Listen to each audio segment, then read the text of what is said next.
बापांको स्वास्थ्य अवस्था खराब थिबा कारणरू बापांको मुंबई नहीं जाइछंती ओडिया अभिनेत्री सोमालिन। ताहले आपण माने सोमालिन को तो बेस भल भाव जानिथिबे। हॉलीवुड इंडस्ट्री रे तांकर सुंदर अभिनय आपण माने देखिथिबे।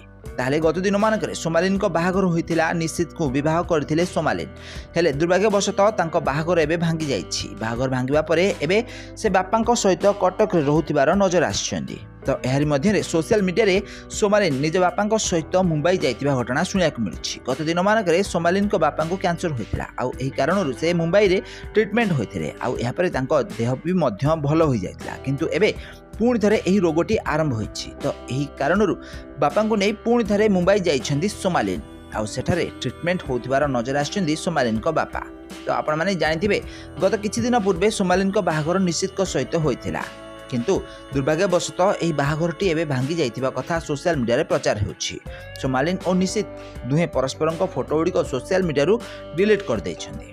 निश्चित को सहित दीर्घ 2 वर्ष हेब सोमालिन दिल्ली रे रही आसुथिले, हेले दुर्भाग्यवशतः एबे दुहिंक मध्यरे संपर्क खराब हेबा कारणरू सोमालिन एबे बापांक पाखरे आसी रहुछंती। 2016 मसिया रे रज क्वीन माध्यम रे हॉलीवुड इंडस्ट्री को प्रवेश करथिले सोमालिन।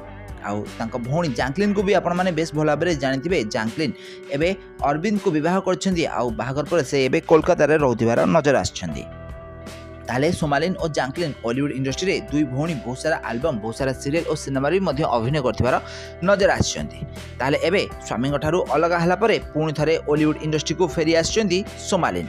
ताले आपण माने सोमालिन कर बाहागर तो निश्चित भाव में देखिथिबे। सोमालिन को बाहागर बहुत सारा सेलिब्रिटी माने जोग देथिले, समस्ते एई बाहागर बहुत एंजॉय करथिबार नजर आथिले। ए दुर्भाग्यवशतः एई बाहागरटी एबे भांगी जाइछि आ एबे सोमालिन को बापांको स्वास्थ्य अवस्था भी मध्य खराब रहिछि। तो एई कारणरू बापांको नै एबे मुंबई जाइछंती सोमालिन। ताहाले फ्रेंड्स आपण माने सोमालिन को अभिनय तो निश्चित भाव में देखिथिबे। तो आपण मानकु सोमालिन केमिति लागନ୍ତି, तांको अभिनय आपण मानकु केमिति लागे कमेंट करंतु।